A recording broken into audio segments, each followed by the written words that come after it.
Hello, everyone, and welcome to episode 3 of True Crime Guru. I'm Brock Scales. Today's story is a strange one, and it takes place in the nation's capital.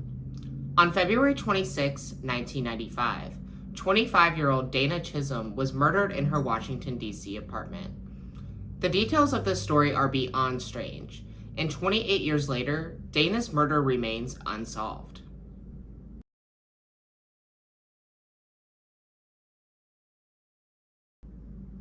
Dana Chisholm was born on August 30th, 1969, in Rock Hill, South Carolina, to her parents Johnny and Jogary Chisholm. She would be the oldest of 3 children, and Rock Hill would remain her home throughout her upbringing. The Chisholms were your typical middle-class family, and I saw no reports that Dana's childhood was anything but loving. Family described Dana as intelligent, hardworking, and inquisitive. She also loved to read about anything and everything, adding to her curious nature. She participated in many activities such as cheerleading, dance, and singing in the church choir. She was even on the homecoming court in high school. But like many teenagers, Dana did fall into a rough patch, where she began to dabble in drugs and had a series of runaways. Dana did eventually get her act together and graduated high school, to go on to attend King's Business College in Charlotte, North Carolina. When she graduated in 1993, she made the big decision to move to Washington, D.C. Even though Dana had pursued and obtained a degree, this was not her dream. She was aspiring to become a professional singer, and she was moving to D.C. to pursue this dream. Everyone in Dana's family said that she had a beautiful voice, even compared to the legendary Whitney Houston. She had settled in the affluent D.C. neighborhood of Crestwood and was working as a secretary at the Hudson Institute. Neighbors and coworkers did not have a single bad thing to say about Dana. However, her boss at the Hudson Institute said that he sensed that something was distracting her. And something was distracting her. You see, Dana was living somewhat of a double life, with a lot of secrets. Secrets that may have led to her murder. It is 1 a.m. on February 27th, 1995, when Johnny and Jogary are awakened by a phone call in their Rock Hill, South Carolina home. Johnny is met with a man on the other end who is described as sounding excited and eager. He says that he is Lieutenant Lewis Douglas of the D.C. Metro Police Department and that he is calling about their daughter, Dana. Concerned, Johnny continues to listen as the man explains that Dana was picked up in a sting operation at the Omni Hotel and has been arrested for prostitution. He says that Dana was apprehensive about him calling them, but assured that Dana would call them herself when she was arraigned and released in the morning. He then proceeds to give Johnny his personal information in case they needed anything else or had any further questions. Johnny was incredibly suspicious by this phone call and said that the man on the other end did not sound like a police officer at all. His demeanor and his excitement was troubling to Johnny, so he decided to call the number that was provided to him. And this is the strange part. When Johnny calls the number, the man on the other end IDs himself as Lieutenant Lewis Douglas. But he isn't the same man. The real Lewis Douglas tells Dana's parents that he doesn't know what they're talking about and doesn't know of Dana being arrested or of any prostitution sting. Coincidentally, he does know Dana though. He had been to her apartment a few weeks back when Dana had reported her television as being stolen. The whole thing worried the Chisholms greatly and had piqued the interest of Lieutenant Douglas. The next morning, Dana's parents began to make phone calls to try and locate their daughter. They called Dana's employer, but her boss simply said that she wasn't there and then rudely hung up. Her coworkers said that they had not heard from Dana either. One coworker in particular reported that Dana had said that she wasn't feeling well that previous Friday and that she was just going to stay in for the weekend and may not be at work on Monday. But even though Dana had said that she may not be at work that day, it was still out of character for her not to have called in. Lieutenant Douglas decides to go to Dana's apartment at 3808 Argyle Terrace. No one answers the door, and he does not hear any movement or noise from inside. He decides he's just going to leave a note for Dana at her front door to call him, and then leaves. This is the last that anyone would hear from Lieutenant Douglas. He never called the Chisholms again, and as far as I know, he had never conducted any interviews. which I find surprising because I feel like he would have been curious as to why someone had called the Chisholms and used his name. Around 6 p.m. on February 27th, 1995, Dana's coworkers decided that they were going to call her landlady, Cynthia Ford, and ask that she please check on Dana. And she obliges. When Cynthia first entered the apartment, the first thing she notices is that it had been completely ransacked. When she headed to the hallway towards the bedroom, she was horrified to find Dana lying face up, dead, with a cord wrapped around her neck. One thing that I do find strange is that Dana is found murdered around 6 or 7 p.m. on the 27th, but the Chisholms were not notified of her death until the morning of March 1st. That leaves an entire day in between that the Chisholms were left stricken with worry about their daughter's whereabouts. Dana's autopsy comes back, and it's found that Dana died of asphyxiation by strangulation with a cord. It was never confirmed or denied whether or not Dana had been sexually assaulted. Unfortunately, there had been no physical evidence found on Dana or in the apartment. The most interesting thing to come from the autopsy is that Dana had actually been 4 weeks pregnant at the time of her death, and that also the time of her death was 20 hours prior to the discovery of her body, making her murder on February 26. When police did search the rummaged apartment, they did find some interesting things about Dana. They located a book filled with men's names and contact information. This included 50 or more businessmen, police officers, or even men possibly involved with politics. These could have been men that Dana was romantically or sexually involved with. Investigators also start to wonder that maybe Dana was involved with sex work. Reportedly, Dana would date these men and then come up with some reason as to why she needed money, like her roommate moved out or something, and then the men would give her the money. Now, this is something that I think is pretty common, especially nowadays. I've known a lot of women to have used tricks like this to obtain money from lovers, but in 1995, I don't know if this was a common thing or more taboo. With the source material I read, a lot of people, including police, considered what Dana was doing as sex work. But if all she was doing was tricking men into giving her money, I personally wouldn't classify that as sex work. To me, that's just taking advantage. Although it was never confirmed whether or not Dana was involved with actual sex work, I do think that her having a book with names and contact information is consistent with someone working as an escort, but I don't want to say whether she was doing that or not. Police say that they did investigate some of the men on the list, but none of this turned up any leads. It's unknown how many of the men that they talked to, and how much of the list was actually investigated. I do think it's strange that nothing came of this. It makes me suspicious, especially since some of the men on the list were policemen working for Metro PD. A reporter who arrived on the scene the night that Dana died found a key outside of the building, and this key would later be confirmed to have belonged to Dana's apartment. Was this an emergency key that Dana kept outside in case she got locked out? Or was this a key that Dana had previously given to someone? Maybe her killer. Detective Michael Farish ends up taking this case, and he would be the only detective to ever speak to the media about Dana. He thinks it's strange that no one in the quiet, affluent area had seen or heard anything. He also makes note that Lieutenant Douglas had left that note for Dana at her front door, but it was found at the back door when searching the apartment. This could mean that whoever called the Chisholms on the morning of the 27th likely got Douglas's information this way. Shortly after starting to work this case, Farish starts to receive strange voicemails from a man with a raspy voice. When he finally does get to talk to this man, he's intrigued about what he has to say.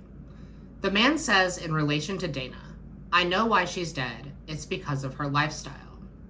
He goes on to say that Dana's lifestyle of drinking, going to clubs, and sleeping with random men is the reason that she is dead, basically alluding to the fact that Dana had what was coming to her. He then insists that Farish go to the media and exploit Dana's lifestyle for who she really was. Farish tells him that he will, but he actually does the complete opposite. Farish tells the media that Dana was your typical girl next door type, hoping that this would piss the caller off and lead him to call again. And this works. The caller reportedly would call Farish several more times over the next several months, but it was never reported what was said on these additional phone calls. On one call, the caller agreed to meet with Farish, and Farish agreed, but he said he waited for the man for several hours and he did not show. The man would never call again, and the case would unfortunately grow cold, with no more leads and no real media coverage until an article in the Washington Post in 2011. But even that would be the last article written about Dana's murder. There are still so many questions. Why was Dana Chisholm murdered?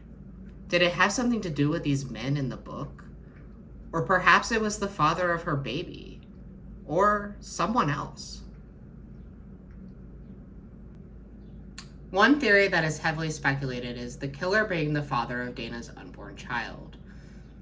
Dana reportedly told a coworker about her pregnancy 2 weeks prior to her murder. She was just 4 weeks pregnant at the time of the murder, so this would have put her at 2 weeks when she confided in the coworker. I'm honestly surprised that Dana even knew she was pregnant at this time. That is extremely early. Most women I know didn't know they were pregnant until at least 6 weeks. The coworker said that Dana was not happy about the pregnancy and was extremely worried. Johnny and Jogary did not know about the pregnancy, but said that Dana was planning on coming up for a visit to tell them big news. Dana's pregnancy in relation to what she was doing with the men she was seeing composed a theory in my mind. What if Dana had told the father about the baby and was trying to extort money out of him this way? Or maybe even told several men and was trying to get money that way. If that's the case, that is a huge motive for murder. I mean, even without the possible extortion. If the father knew about the baby, that's a motive for murder in general. Strangulation is very personal, so it's possible that the killer knew Dana intimately. The fact that the apartment was ransacked could mean that the killer was looking for something particular. Maybe even something that tied him to Dana and her lifestyle. I also can't shake the feeling that Dana's killer could have been someone in law enforcement. There were reportedly several men in Dana's book that worked for the Metro PD, which, like I said, could be why this list wasn't investigated as heavily and why nothing came out of it. I also find it weird that none of these men's names were ever reported. Farish did confirm that the suspicious phone call made to the Chisholms was made from a payphone only 4 miles from Metro PD headquarters. That only adds to the suspicion that Dana's killer could have been a cop. Also, the fact that there was no physical evidence left behind shows that it was a good cover-up, and a cop would know how to clean up a crime. This also, unfortunately, would not be the first instance I've seen cops hiding each other's crimes, and that could have been the case here. However, I am not accusing them of that, and it is just pure speculation. Even if it wasn't a police officer, the killer could have been any of the men from Dana's book. From my reading from Reddit sleuths, a theory came about. The landlady, Cynthia Ford's son, could have been involved. I do think it's weird that a murder of this nature occurred right below them and they didn't hear anything. Maybe they weren't home, maybe they were asleep, I don't know. This seems like kind of a random theory, but one thing I do think would add some weight to it is that key that was found outside. Cynthia or her son would definitely have a copy of the key and would have access to Dana's apartment, which also would explain why there was no forced entry. The article from the Washington Post in 2011 did mention that Cynthia Ford moved out of the DC area shortly after the murder. That could mean nothing, but it also could mean everything. While I was looking into this case, there was a thought that entered my mind that seems far-fetched, but I also couldn't escape it. What if Dana was murdered by a serial killer? I know this seems unlikely, but bear with me. A lot of serial killers do target sex workers and Black women. I know that it was never confirmed that Dana was in fact involved with sex work, but in the chance that she was, this would put her in the high-risk category for murder. The man that called Farish was very angry about how Dana was living her life and wanted everyone to know about it. Also, the call to Dana's parents. Why? To me, this seems like someone who enjoys inflicting pain on his victim's family and likes to play games. The calls to Farish add to this as well. Toying with the police is something that a lot of serial killers do. Assuming that the same man who made these calls and the man that killed Dana are the same person, which I think is true. It's too much of a coincidence for it not to be the same person. And one thing you'll learn about me is I do not believe in coincidences when it comes to crime. I wanted to explore this serial killer theory a little more and see what I could find out about known serial killers in the DC area in the 90s. Even in the Washington Post article from 2011, they reported that police investigated 361 new killings in 1995, which was 118 fewer than the 479 that were reported in 1991. While looking into this theory, there was one serial killer that piqued my interest. His name is Daryl Donnell Turner, and he was active throughout the 90s until his arrest in 1998. All of his victims were Black women associated with either drugs, sex work, or both. Most of his victims were living in the lower class area of Washington, D.C., known as Princeton Place, which is why Turner would be given the name the Princeton Place Killer. Now, Dana lived in the Crestwood area, but Crestwood is only a mile and a half away from Princeton Place. So I don't think this completely discounts the possibility of Turner being Dana's killer. I wasn't able to find anything about Turner making strange phone calls like Dana's killer, though. I'm not saying that I 100% think that Turner was Dana's killer, but I do think it's within the realm of possibility, especially since Dana may have been involved with sex work. Turner has never confessed to killing Dana or made any remarks regarding her murder. Even though Daryl Donnell Turner may not have been Dana's killer, I still believe that Dana's killer could be a serial killer and Dana may not have been his only victim, just because of the suspicious nature surrounding her murder. There are a lot of serial killers out there that haven't been identified, so you never know.